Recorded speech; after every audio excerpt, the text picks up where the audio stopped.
on Children and Climate Change by Maya. Honorable colleagues, we noted in the beginning that climate change affects everyone, but it affects everyone differently. It has a disproportionate effect. And we hoped that would ensure that we have voices across the different demographic groups. And now we have a presentation of a supplementary paper and statement from Maya. Good morning, ladies and gentlemen. Good morning. My name is Maya Amarim Babazi. I'm a children's advocate for climate justice, and I'm excited to be here today. Right, Honorable Speaker, I rise in a point of information about the need for mainstreaming children in climate action to advocate for energy transition and land restoration in Uganda. The urgency of climate action. The urgency of addressing climate action cannot be overstated. The scientific consensus is clear. Human activities are causing the planet to warm at an unprecedented rate, and the consequences are already being felt around the world, like rising sea levels, increasingly extreme events, and changing ecosystems are just a few of what we face today. Children are particularly vulnerable to the effects of climate change. They are more likely to suffer from heat-related illnesses and respiratory problems. They are also more likely to live in poverty, especially the areas that have already started to experience the worst effects of climate change. Involving children in climate action is not only a moral imperative, but also a practical necessity. Children are the future leaders of our world, and they need to be equipped with the knowledge and skills to address climate change. They can also play a powerful role in raising awareness about climate change and inspiring others to take action. Several countries have already made progress in mainstreaming children, such as in Costa Rica. Children are involved in reforestation projects and environmental educational programs. In India, children have been successful in raising policies for air pollution. And in Uganda, children have raised awareness about the importance of protecting wetlands. These are just a few examples of how children can be mainstreamed in climate action. By empowering children, we can create a more sustainable and just future for all. The role of children in energy transition and land restoration. Children, as active members of society, possesses a unique ability to drive positive change in the fight against climate change. Their enthusiasm, creativity, and passion can be harnessed to raise awareness about the urgency of energy transition and land restoration. By organizing workshops, engaging in environmental educational programs, and utilizing workshops, children can effectively disseminate information about renewable resources, sustainable land management practices, and the importance of preserving natural ecosystems. Furthermore, children can play a pivotal role in promoting sustainable practices within their own communities. They can encourage their families, friends, and neighbors to adopt energy-efficient habits, such as turning off lights when leaving a room, unplugging appliances when not in use, using public transportation, or walking instead of driving whenever possible. Additionally, children can participate in tree planting initiatives, community cleanups, and recycling programs, thereby contributing directly to land restoration efforts. Moreover, children have the power to hold decision makers accountable for their actions related to climate change by writing letters to government officials, participating in peaceful protests, and engaging in advocacy campaigns. Children can demand that leaders take bold steps towards energy transition and land restoration. Their voices, filled with passion and determination, can resonate throughout society, inspiring adults to take responsibility and work collectively towards a sustainable future.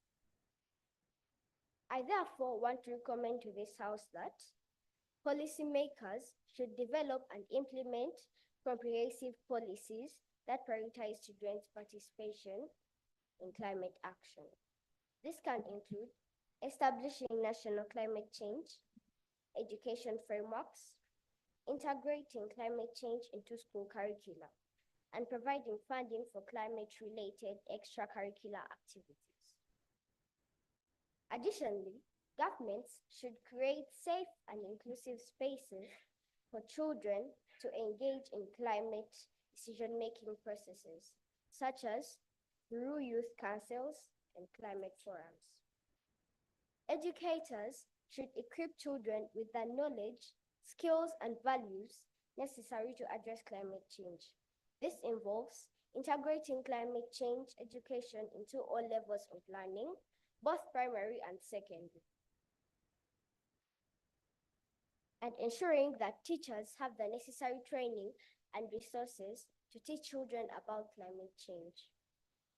Climate change education should develop critical thinking, problem-solving, collaborative spirit, and fostering environmental stewardship. Communities should provide opportunities for children to actively participate in climate action. This can include involving children in local environmental projects, such as tree planting, waste management, and energy conservation initiatives.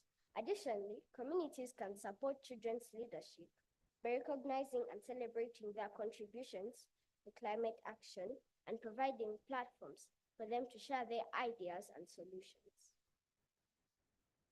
By implementing these recommendations, policymakers, educators, and communities can effectively mainstream children in climate action, ensuring that their voices and perspectives are heard and valued in shaping a sustainable future. Thank you so much. Wow. Thank you so much, Honorable Maya, for ably representing the young people, the children of this country and indeed across the globe. And honorable members, we note again, as we said in the beginning, that climate change affects all of us, but it does so rather disproportionately. And you will note that though we say that Uganda is made 78% of young people, the 50% in that 78% really is children. And when we hear rising voices like that of Maya, we are encouraged that indeed the cause that we have for the environment and climate action is indeed one that is rooted in our discourse, but also to ensure, as again, the recommendations that we have in that statement, that the voices of young people, and in this context, children, are mainstreamed in the discourse at this level, but also ensuring that the action that we are taking is sensitive to the true needs and aspirations of children, because whereas we say we are all vulnerable to the brunt of climate change, children are in fact at the forefront of the brunt of climate change. So thank you, Honorable Maya, for that very dispassionate submission and statement on behalf of the children. And so, honorable colleagues, that statement is readily available as well. And we'll be furnishing you that particular statement so we can appreciate better recommendations made by the children, but we'll also be embedding it in our Citizens Environment Compact 2024. Honorable colleagues, in the interest of time, I'd like to have the last statement from government before we can open up the floor for debate.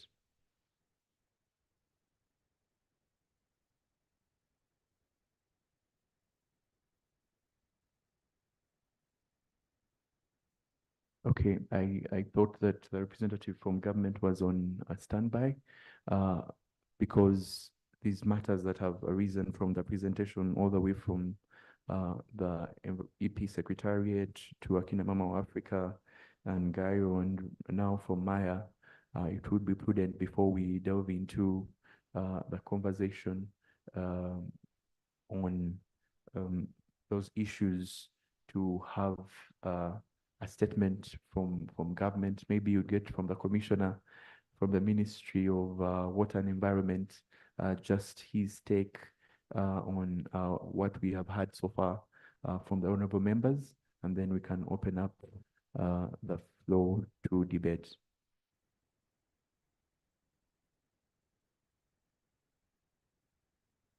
All right, so thanks very much, Honorable Speaker.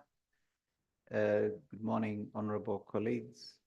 Happy to be here and listening to all the voices coming through about this very crucial issue.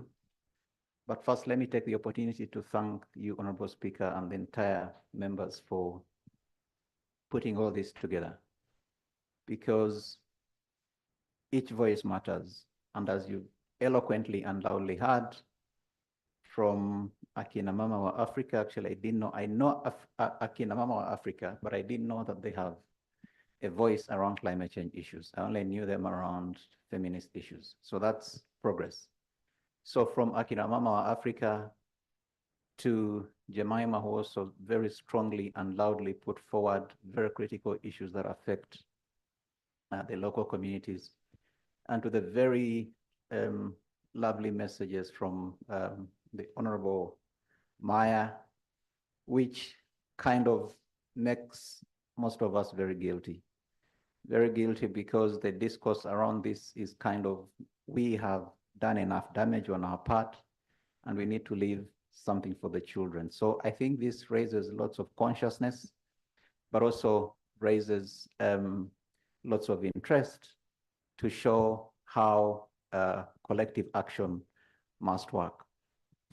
On the government side, we take due consideration of all the issues raised, because when you talk about drought resilience, when you talk about energy transition and land restoration or just transition, it underscores the kind of challenge that we have to address in terms of how do you ensure drought resilience. Drought resilience covers so many things. In terms of drought resilience, we are talking about areas that either receive too much rainfall, too little rainfall, or none at all. And all that comes with extreme consequences. On our part as a Ministry of Water and Environment, there have been very good interventions, so to speak, in terms of how do you address drought. Addressing drought in terms of ensuring that we do dam building, that we do solar pumping, and all those technological initiatives that are required. But like you've heard from from Akina Mama Africa, these technological innovations should be rooted or bound around the kind of finance that we require. And as a Minister of Water and Environment, we've done very solid policy response, which policy response can only be fully implemented when financing is available. So our appeal to you, Honorable Speaker, is to continue this collaboration, but also ensure that everybody else is on the table to support these very meaningful initiatives that we've started on. And of course, continue this kind of engagement, because until when you talk and put issues on the table is the only way that things could be addressed. So our assurance is we are fully committed to work with everybody else in the room to ensure that we walk the talk to save tomorrow's climate today. Thank you very much. Thank you so much, Commissioner Bob Natifu from the Ministry of Water and Environment, and for joining us today. I know you recently came back from Bonn, from the meeting of the subsidiary bodies, and we know that the traction we had expected from the new collective quantified goal on climate finance, it did not come through as we had hoped it did, and maybe we'll be looking forward to hearing from you how that went, and probably what strategies we have as Uganda to ensure that we'll probably mobilize within and probably incentivize the private sector as well to cover that gap that cannot be covered satisfactorily by international climate finance. But otherwise, thank you so much for joining us in this discourse. Yes. Yes, Honorable, go ahead. Yeah, thank you, Right Honorable Speaker. Francis Ogwal is my name from National Environment Management Authority. I'm representing the Executive Director. I just would like to make some few points also in addition to what has been raised by the Commissioner. Mine is just to maybe re-echo some of the points that has come from this session so far. One of the things we should know today that environment now has turned to be a matter of life and death. It is not that we are going to be so reckless towards it and hope to live here. You could have been following on the news, both locally here, internationally, of how the heat waves already, so many lives are being lost just due to heat waves, which we can no longer as humans be able to contain. And so when we see deforestation happening here, wetland degradation, recently South Sudan had to close schools. Temperatures here, I think around the month of March or April was so high, people were so inconvenienced and they were worried. So we are very vulnerable as human beings. Nature can just, switch us off anytime if we are not careful here. So when you're talking about dealing or working on the environment, addressing issues of climate change, those are things of life now. They are not joking matters anymore. The other one, you did point out, of course, the three planetary crises, and I'm glad you pointed out the biodiversity loss, pollution, and so forth. But most of these things, Right Honorable Speaker, is that the action are at individual level. Even if you're talking of pollution, if you're talking of wetland degradation, you're talking of anything that is happening in the environment, it is individuals doing this. So as we keep talking about this crisis of climate change and biodiversity loss and pollution, we need people to be more responsible towards the environment. The law is very clear. If you look at Article 17J of the Constitution, you look at Section 43 of the Land Act, you look at Section 3.2 of the National Environment Act and many other laws, it places the responsibility on individuals to really protect the environment. If people are waiting for NFA, NEMA, and others to be in their midst before they take action, that is going to be futile because we cannot be on every available space. The thing is, what is everybody doing to make the environment a better place? Why can't we do tree planting at individual level? That restoration we're talking about, whom are you waiting to do the tree planting for you? You've seen maybe in the landscape where you are or in your own backyard that the trees have been lost, the tree covered. Why can't you take that action? So we need individual action. If this resilience we are talking about on climate change is going to be realized. And I'm very glad that we are talking to a young generation, the youth. When I see them here, it gives me hope. Because like you have heard from her and most of these who are here, I think for them, they will not be among the groups that are going to be very destructive towards the environment.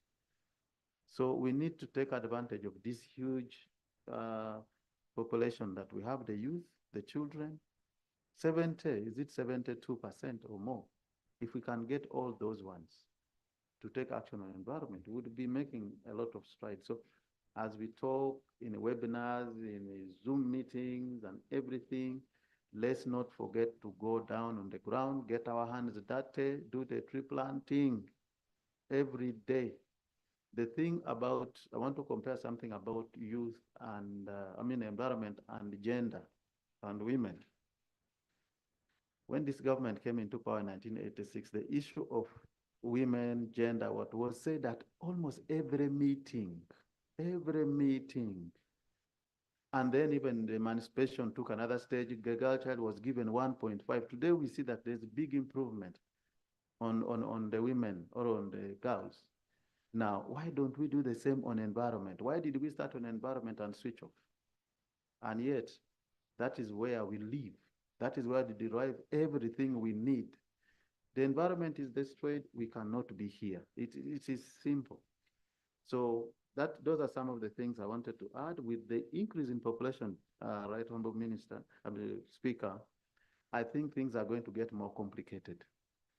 You have a population that by 1911 was 2.1, you have 2.5. You've seen that in the statistics. We are now at 45.9. The space has remained the same. 49.5. Yes, the space has remained the same. Kampala here was looking at the statistics. 1980s, it was even not even over 500,000 people. 2000, we came to about maybe 2,500. Now we are over 5 million, maybe 6. And it's projected 2050, we could be at 12 million. The space is the same. And we're talking about building resilience. That simply calls for us to take tough measures that you may migrate to urban areas if people perceive that there is better living in urban areas.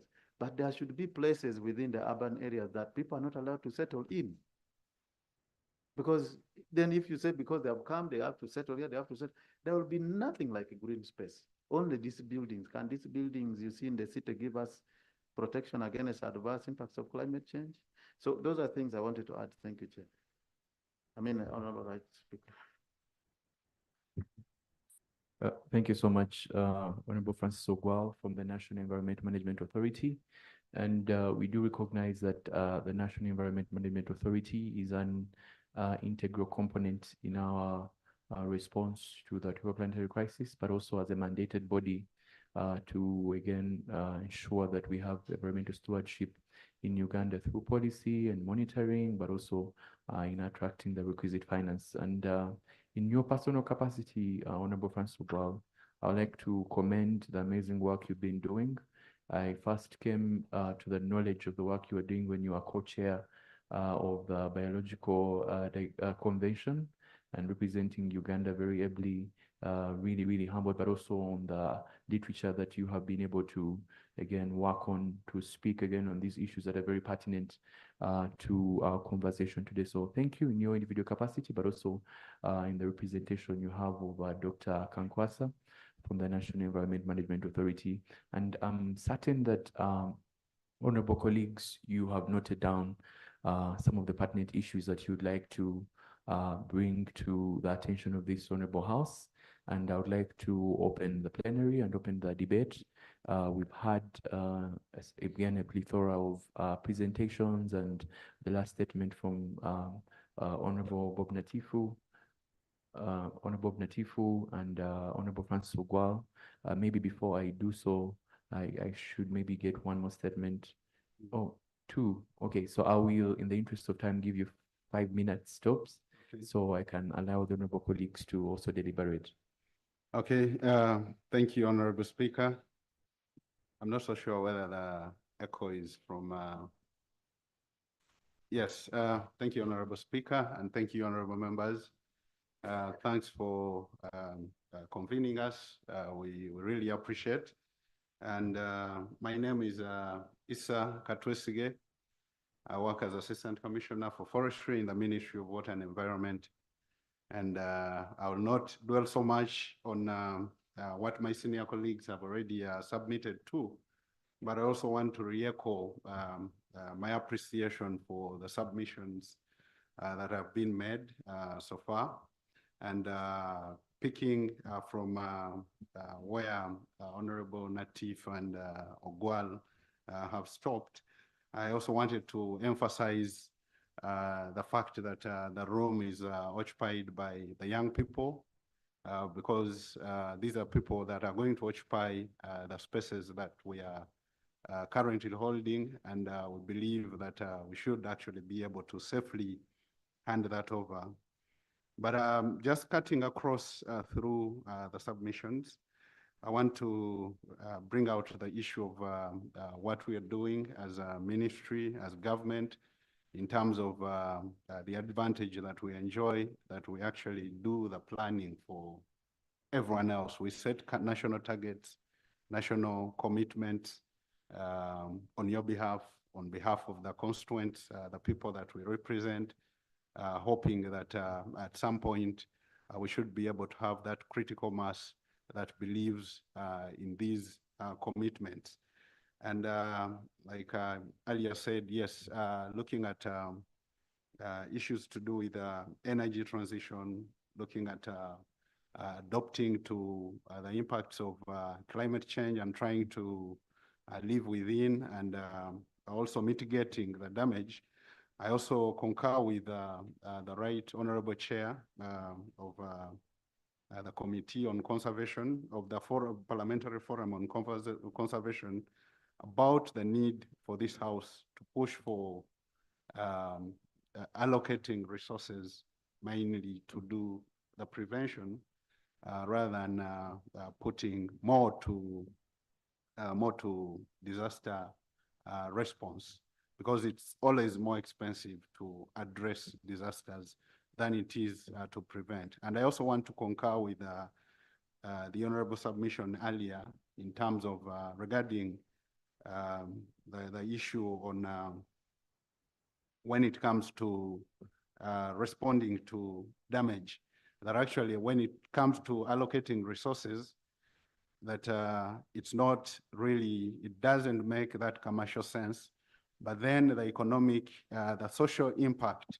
of the investments that we make in terms of climate is actually measurable. And as government, about the last 3 years, we've been really focusing on natural capital accounting, where a number of natural capital accounts have been prepared, basically to answer, to respond to the issue of the competitive advantage of conserving nature, conserving the environment vis-a-vis putting resources, more resources in the extractive sectors.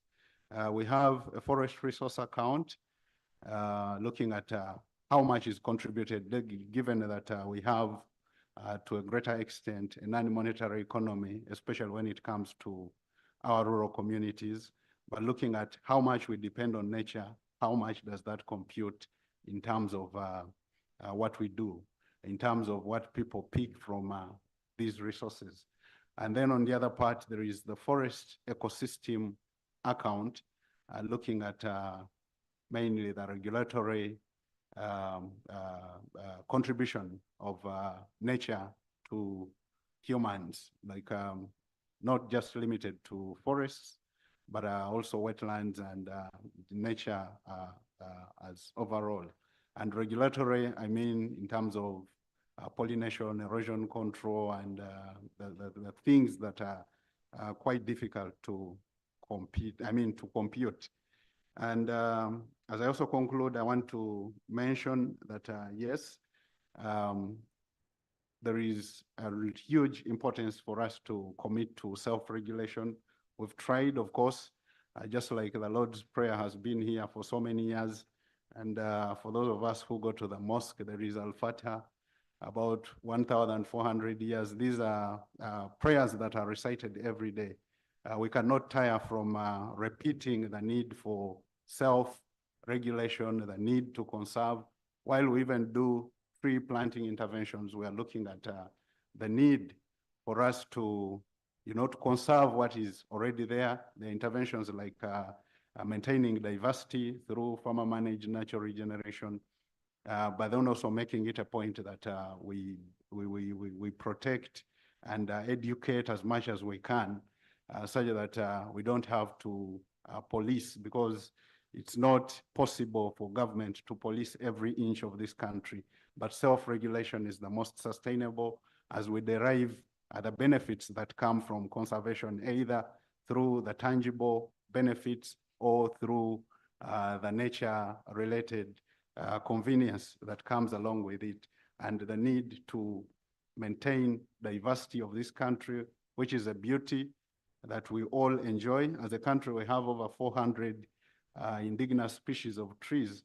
And from that, as government, as part of restoration, we're trying to rally a call to everyone, at least to plant a tree every year, but mainly focusing on the indigenous species in this country, either in the backyard or in the compounds where we live, because from statistics, it's indicated that by the year 2050, over 75% of the global population will be living in cities, not because people are going to cities, but because the cities are going to the villages. And it's important that as that transition happens, we don't lose the heritage that we have, that God assigned us to protect, but also not to miss out the benefits of that, because this is actually an issue of social inclusion. It's an issue of that should cut across, not exclusive to the people, say in Nakasero or Kololo, but also in Wise and elsewhere, because all these cut across, given that it's the same human being that, you know, that we are created in the same image, and we deserve the same conditions and the same attributes Thank from you. nature. Thank you. Thank you, Honorable Honorable Issa. Speaker. Thank you so much. Let's restrict it to 5 minutes so we can open up the debate. Yeah, thank you so much, Right Honorable Speaker. Right Honorable Speaker, before I make my comment, I would love to introduce myself. My name is Maneno Zumra. I'm a member of parliament representing the humble people of Obong district. Yeah, thank you so much, Right Honorable Speaker. This is the second time we are sitting in this house, the same hall, talking about environment and climate issues under the Environment Parliament. And I do remember very well, in the first sitting, we do agreed in this same house that the sitting of Environment Parliament has to be rotational. There is no need for us to be sitting in Kampala when the trees that are being destructed, the trees that are being cut down are up country. So I urge that next time when we are having the same parliament, let it go to Western Uganda or Eastern Uganda, or we go to Northern Uganda, where they are destructing the forest, where they are really affecting the environment so much. Right Honorable Speaker, when we talk about environment or climate change, it doesn't exclude any other person on this earth, including even animals. We are all affected. The children are affected. The young people, the youths are affected. We, the older people, are also affected. The middle age are equally affected when we talk about environment and climate change. And it is really so much good that this time around we have started involving the young leaders of this country. Meaning that if we involve the young people of this country, the issues of environment and climate change are going to be handled. Because whatsoever we are doing right now, we are preparing the country for the young people. Some of us are almost now exiting. So we are preparing the environment for the young people. It is real good that we have involved the young people, including the children who are represented by Honorable Maya. I really thank you so much for representing the children. If the children are really taught how to plant trees from day one, it will become part of them. They will know that planting trees is part of life, they have to do it.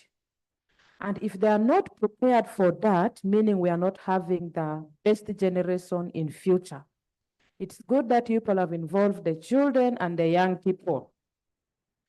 And thirdly, what I also want to say is, Uganda as a country has beautiful laws and policies. And these laws are always made in the beautiful parliament of Uganda. The beautiful parliament cannot go out and again implement the same laws that they have made. The law implementers are there. The law implementers are not following the laws that are made in Ugandan parliament that they are supposed to implement. There are people in this country who call themselves untouchables. They can settle in a swamp area because they are untouchables. They can settle in a buffer zone because they are untouchables. They can settle in a gazetted land or a forest reserve because they are untouchables.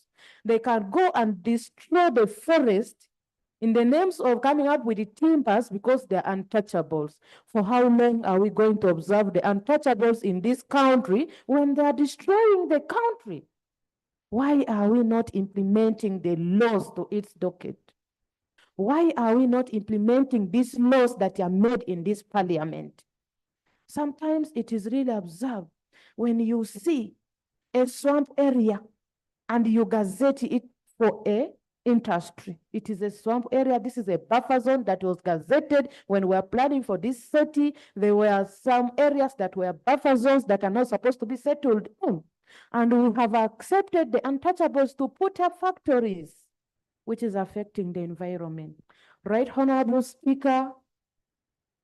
Right, Honorable Speaker, I urge the law implementers to go down and implement this law that is set in this parliament for the betterment of this country.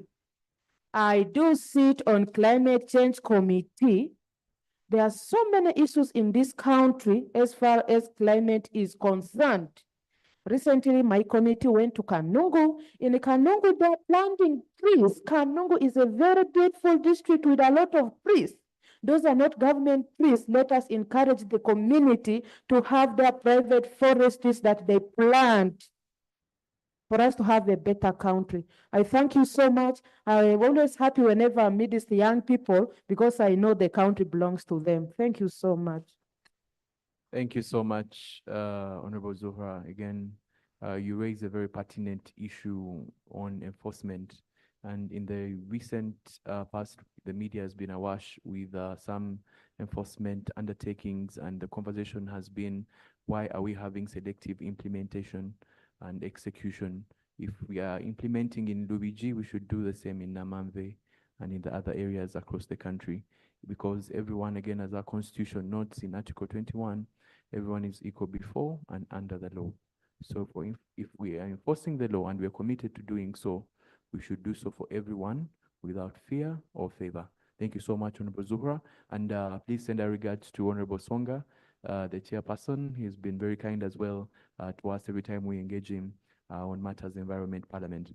And just to make a comment on your query on the seating of the environment parliament here, I'm happy to inform you, Honorable, that in the pipeline, we are working out the modalities of decentralizing the environment parliament to have regional environment parliaments that are going to be, again, across the region. That's why we have the different blocks. It's the first step we are taking to decentralizing the parliament as a build up again to the national environment parliament that we have today. So your concerns have been our concerns as well, and we're working out the modalities and then the pipeline subsequently as we roll out there. To see that we decentralize the conversation, because the person who is at the forefront of the climate crisis is again at that particular rural stroke grassroots level, and we are very committed to engaging them to ensure that we embed the true needs and aspirations of the people at the grassroots in the Citizens Environment Compact 2024. So, honorable colleagues, with that statement from Honorable Zuhra, I would like to open up the plenary and open up the debate to you, honorable members. And just to guide, we'll be having 2 to 3 minutes each. And to catch my eye, you just have to raise your hand, and I'll grant you the leave to make your submission. And for coherence of debate, I would like to begin from the northern block, coming to the western block. I'll go down to the eastern block and then end up at the central block, and then I'll be coming back in that particular order. So honorable members from the northern block, please just raise your hand up and I'll grant you leave. Yes, honorable. Thank you so much. Perhaps honorable members, before you make a submission, I would like to guide that it's prudent for you to introduce yourself for record purposes. Proceed, honorable. Thank you so much, Right Honorable Speaker, for this opportunity. My name is Roderick Mohomore, and I'm coming from the Northern Bloc, to be specific, the people of Gulu City. I love the submissions from the speakers. They're really insightful, and we appreciate as honorables of the Environment Parliament. But to speak out something that was so critical is a staple of climate smart innovations.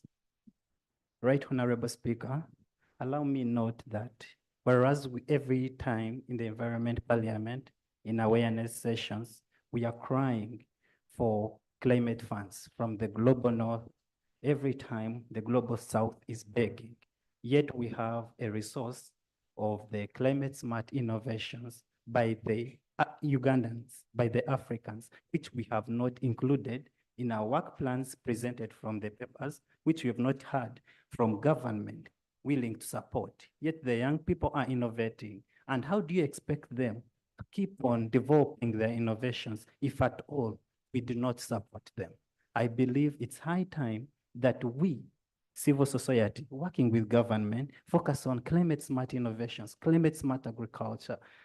There are very many climate smart technologies, cleaner production. No one knows about this. Right, Honorable Speaker, my second issue on the same area is about having a comprehensive approach when we are implementing environment awareness and also implementing the regulations as made by this House.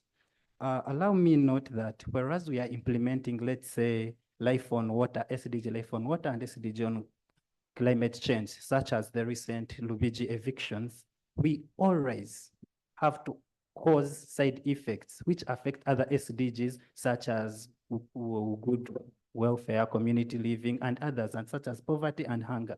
Can we have a comprehensive approach such that when we are implementing these regulations, we are going to minimize the effects that are going to be offset as a result of us implementing these SDGs? To finalize, right, honorable members, allow me add to the final point of saying we need to decentralize information. The Assistant Commissioner from Ministry of Water talked about the monetarized environmental use values, but who knows these people? On a scale of 1 to 10 people, only one person in a community knows about these non-use environmental values. So whereas I'm a professional environmental scientist, I'm able to understand what he's saying, but can we break it down to the community so that when someone comes to the wetland, they're able to know that these are the benefits I derive from a wetland, not them having to tell me through a press conference that these are the benefits. So if we can focus on that as civil society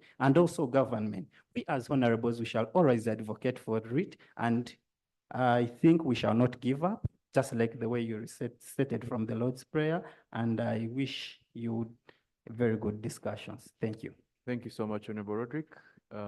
Honorable, proceed. Yes, so wonderful afternoon, ladies and gentlemen. My name is Macristo Savior. I'm a farmer and I lead groups of farmers. When it comes to issues of sustainability of the environment, it's an issue that touches us all. 80% of the children and women in rural communities are really affected by the effects of climate change. That is majorly amplified by us and our actions. More than 70% of Ugandans are farmers. But I would like to focus on basically one of the causes of climate change, and I give a resolution to that. That is industrial agriculture. A lot of land, especially where I come from the northern part of Uganda, is being degraded to open chunks and big farms. Wetlands are being degraded, and you find in these wetlands they're using synthetic pesticides and herbicides, fertilizers, GMOs that continuously degrade our soils. And this promotes climate injustice in different ways.